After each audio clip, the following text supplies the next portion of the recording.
That time. It's just when things were really starting to move as far as the trade, going down into Mexico and things like that.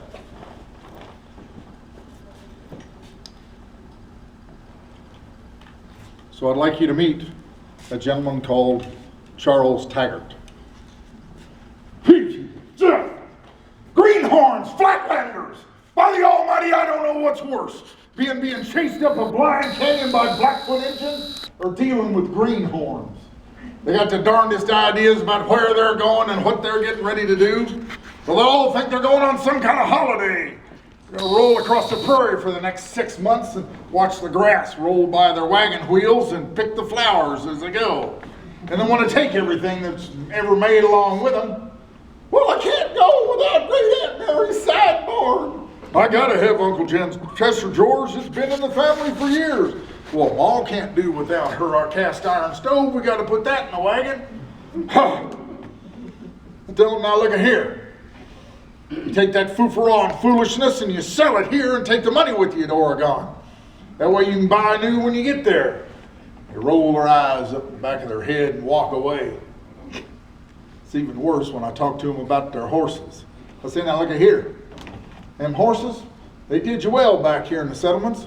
But where we're going, they're just gonna die and leave you stranded on the trail. There ain't enough for them to eat out there. Now you sell them good horses here, and you get them a set of mules or oxen. Them's the critters that'll get you where you're going. Then they really do roll their eyes up. They look at me like I'm crazy. They can be the most cantankerous people to deal with. Oh, heck. I reckon I not to be so hard on them. It ain't been so long ago that I come down the trail the very first time that I've totally forgot what it was like. I reckon in some ways I was probably as green as they are. I was 16 years old when I left my daddy's farm in the Ohio country. And being 16, I figured I knowed about everything. I couldn't abide the idea of walking behind a mule looking at this rump all day long. There's a whole world out there to see and places to go and adventures to have. Well, I decided I was going west. So I sat down and told my ma and pa. Ma acted like she'd been gut shot. But pa, I think he pretty much understood. You see, he had an itching foot when he was a young feller, and that's what had brought us to the Ohio country. Hell, Ma, she sewed me up 2 extra shirts and rolled me up some food in it, tucked it in my saddlebags. Pa, he sat me down and gave me a good talk about traveling and such. He gave me Granddaddy's flintlock rifle and 10 whole dollars. I figured I was about the richest man around with 10 whole dollars in my pocket. Well, I said my goodbyes and headed west. Yeah, I hunted and trapped. Worked on farms as I went. Made my way down to Arrow Rock, Missouri. Got myself a job down there not too long after. I was loading and unloading boats down on the river. Making good money too. $3 whole a week. That's right. It's then that I was reading the paper and I read about this Augustus Stewart in Marmaduke. He was getting ready to take a caravan going down to Santa Fe. It's supposed to be the biggest one that had ever been. And I wanted to be a part of that. So I marched myself up to Mr. Stewart and I told him I was a wagoneer and a hunter. Well, he must have seen something in the brash way I walked up to him, because even though I was a young feller, he hired me on the spot. I spent the next few weeks learning the timber of the men that I was traveling with, and they was a pretty rough bunch. Yeah, when we left out of Arrow Rock, it was something to see. There was 40 wagons and Dearborns, just packed down with trade goods. They told me there was $30,000 worth of trade goods in them wagons. I couldn't even imagine what $30,000 looked like, all in the same place. I was even carrying a can along to impress the engines. And we left out. Traveling was pretty good to start with. Made our way up to Old Fort Osage, down across 110 Mile Creek. We made the Groves about 10 days later. Sounds funny to call that place the Groves now. They've been calling it Council Grove since 25 when Sibley and them commissioner fellers, they met with the Osage Indians there and they signed a treaty with them to protect the folks going up and down the Santa Fe Road. That was a year after we were there.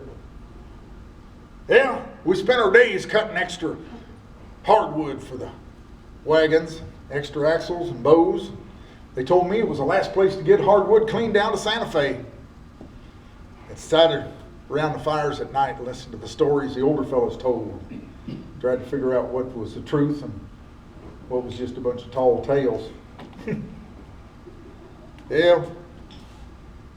One night, one of the boys come up to me and said, "Charlie," said, "boy, you ain't half ready to drive them mules yet. You ain't even carry a good whip with you."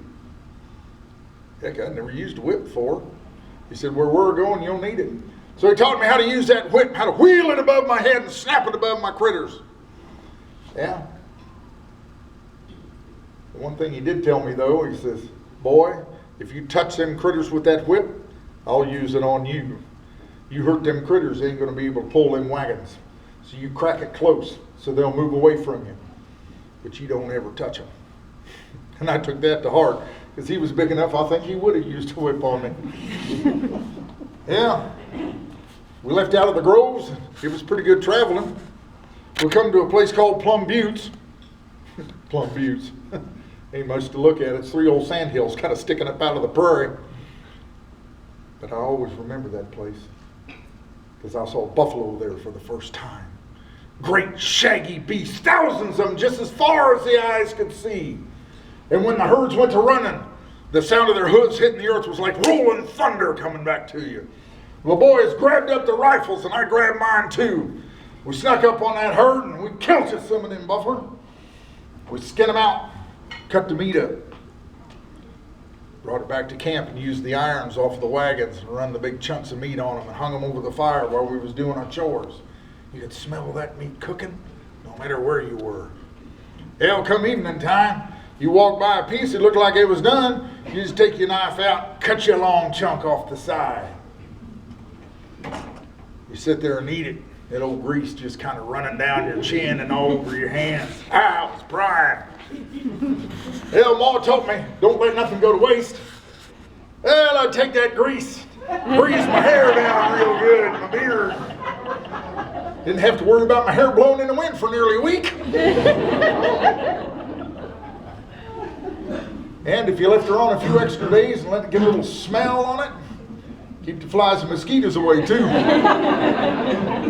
Just a little something else I learned. Yeah, when we came on down to the Great Bend of the Arkansas, and crossed over onto a place called the Jornada. A terrible, awful place. 60 miles of ground just flat as a piece of paper. There weren't no trees, nothing. And the worst of all, there wasn't any water. Well, you never saw a happier bunch of people in your life as when we got to the lower spring on the Cimarron River. Tasted fresh water that day for the first time in more than a week. We were putting her down to tipping our mules' ears just for the moisture. Yeah, we got down into the land of the Comanches and the Apaches and the Kiowa. We stand guard all night long.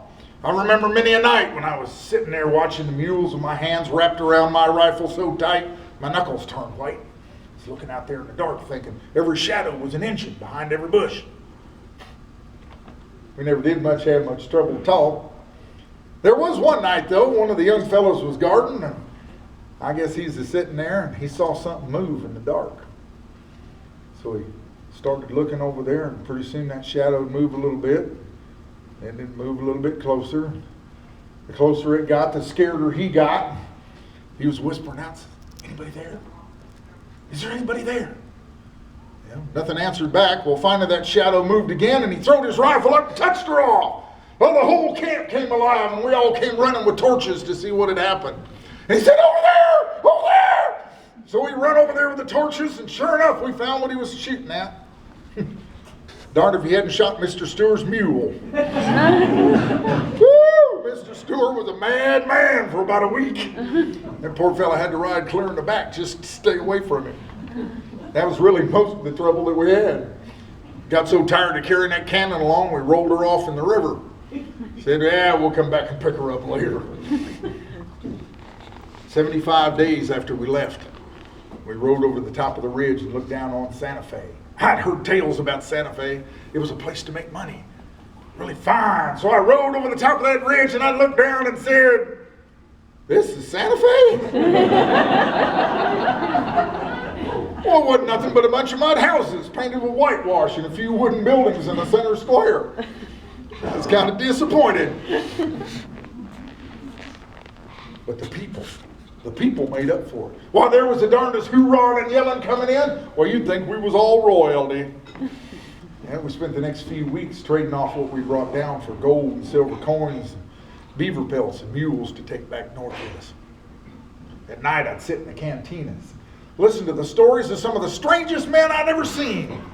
They had long hair and beards and wore buckskins, had fringe hanging everywhere. They told stories about how they wrestled grizzly bears, got chased by the Indians, how a man could make his whole fortune in 1 year trapping beaver in the mountains. And being a young fella, that sounded pretty good to me. Well, I talked to Mr. Stewart and got my pay, and I headed back. Made my way up to St. Louis. I was going to be a mountain man. Well, I signed on with Ashley's crew as they was headed for the mountains as a hunter and trapper. Well, I figured I'd been down to Santa Fe, I'd done all that trade, and I knew all about being in the mountains. That's when I found out how really dumb I was. Well, they taught me more about how to trail and how to track, how to find water, how to deal with the Indians, how to take the things that around us to make whatever I needed, since we spent our time in the mountains so far from the settlements. Yeah. They taught me how to take the horns from the buffalo that we hunted to eat to make my powder horns for carrying my powder from a rifle. How to take the skins from the critters and make my hunting bags. Make them good, make them right. At night, I'd sit and comb out my horse's tail. Sit there and take the tail hair and twist her together and make a good strong rope. For 10 years, I hunted them mountains. I hunted and trapped, learned how to deal with the Indians. It was during that time I found out I had me something pretty special. Something most of the other fellows, they didn't have. You see, when I was growing up, my ma taught me how to read, how to write, how to do my sums. The fellows were always saying, well, come to my fire. No, come to my fire. I'd sit around the fire and read them stories at night. The two books the fellow liked best was the Bible and the plays of Shakespeare. But they'd listen to about any story you could find.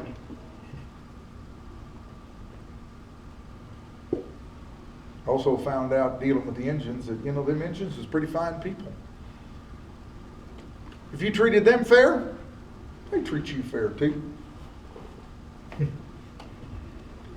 Well, after a few years of trapping and wandering on my own and working with the fur companies, the fur trade began to fail. I had to find myself something to do. So I went up to Bent's Fort, talked to old Mr. Bent himself. I became a robe trader with the Cheyennes, the Arapahoes. I drove wagons of buffalo hides and furs back and forth to the settlements. It was when I was back in the settlements I started hearing about the folks that were headed west. And them wagon trains, they paid good money for somebody who could lead them where they wanted to go and get them there safe. And the last time I went back to the fort, I told Mr. Bent that I was going back and going to start guiding me some wagon trains. He said, you ain't going to like them folks. I said, well, yeah, but it's good money.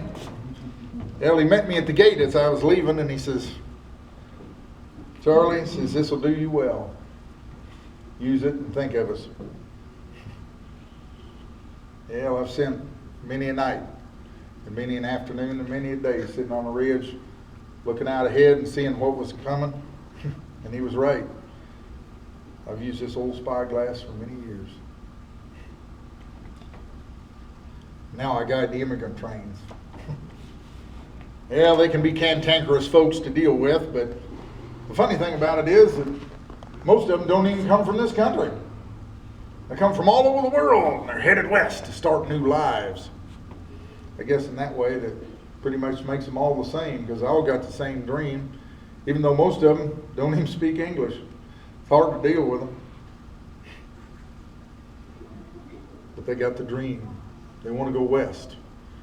They want their country to expand. So I reckon in that way, I'm doing what I need to do. But it's like watching the death of a life.